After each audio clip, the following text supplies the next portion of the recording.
Bem-vindos ao quarto episódio de Conhecendo os Lençóis Maranhenses.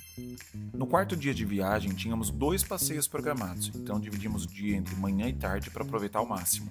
Logo cedo, fomos conhecer a Lagoa da Andorinha. Como já virou tradição por aqui, a primeira parada foi para abastecer o carro com água bem gelada e depois seguimos a fila de acesso ao Parque Nacional.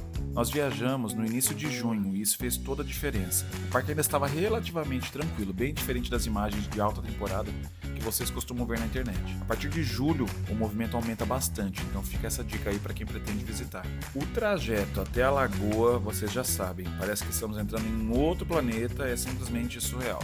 A Lagoa da Andorinha ela fica bem próxima de Santa Amaro e tem uma água morna, cristalina e com uma transparência impressionante.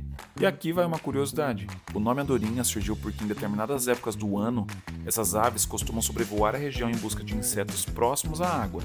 Nem sempre elas aparecem, mas foi esse comportamento que deu origem ao nome da lagoa. A gente passou praticamente toda a manhã ali, sem pressa, apenas contemplando aquele cenário que parece uma pintura. Depois a gente seguiu por uma outra lagoa bastante conhecida, logo na entrada do parque. Antigamente havia um balanço que rendia fotos incríveis, mas adivinha? Roubaram o balanço. Hoje restou apenas a estrutura, que virou um ponto de foto para quem passa por lá. Depois que a gente aproveitou um pouco essa lagoa, a gente teve que voltar para o apartamento, almoçar, descansar um pouco e nos prepararmos para o passeio da tarde, o famoso Circuito das Emendadas. E o nome desse lugar não é por acaso. Em épocas de maior volume de chuva, 2 lagoas se unem, ou melhor, se emendam, formando um único espelho d'água. Já nos períodos mais secos, elas voltam a aparecer separadas, e é por isso que o cenário nunca é exatamente igual de um ano para o outro. A gente segue de 4x4 até determinado ponto. Dali em diante, nenhum veículo entra. Todo o restante do percurso é feito a pé, ajudando a preservar uma das áreas mais intocadas dos lençóis maranhenses. Com pouca interferência humana, essa região se tornou um importante refúgio para diversas espécies de aves. E com um pouco de sorte, ainda é possível encontrar pequenas tartarugas conhecidas lá pelos moradores como piningas, mas é óbvio que nós não tivemos essa sorte e não vimos nenhuma tartaruga. A caminhada ela tem cerca de 3,5, 3 km por trecho, atravessando dunas e lagoas durante aproximadamente 1 hora. E sabe o que é o mais incrível?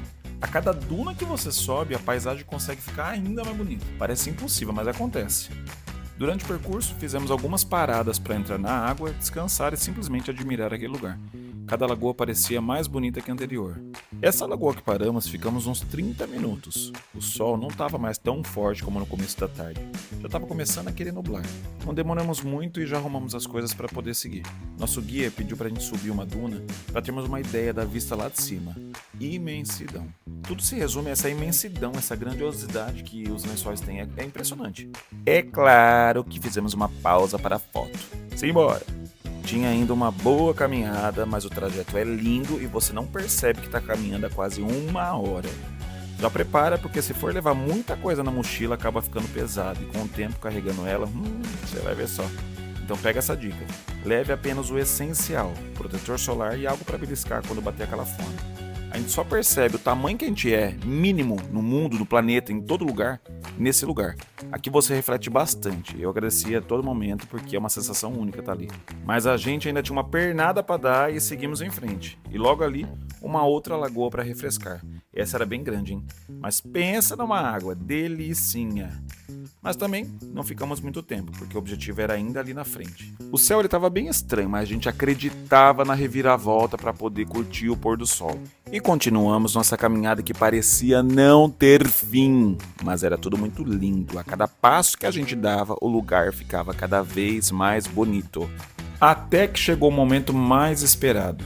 Subir uma das maiores dunas do circuito para assistir o quê? O pôr do sol.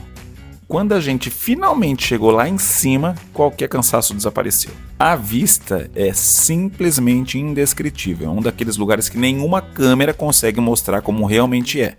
Tem que estar ali para sentir a grandiosidade e a energia daquele cenário. Pena que não deu para ver completamente o pôr do sol por conta do tempo, mas o passeio ainda não tinha acabado. Era hora de caminhar mais 3,5 km para voltarmos. Só que conforme o sol desaparecia, tudo mudava de cor. A luz ficava cada vez mais surreal, transformando a paisagem em algo que parecia completamente fora da realidade. Sinceramente, esse foi um daqueles momentos que vão ficar para sempre na memória. O passeio ele finalizava em torno das 7 horas da noite, então na volta a gente tem a experiência de andar nas dunas no escuro, com a luz da lua e as estrelas. É uma experiência bem incrível. No próximo e último vídeo dessa série vou mostrar o passeio Lagoa da América e como foi nosso retorno para São Paulo. Te espero lá. Fui!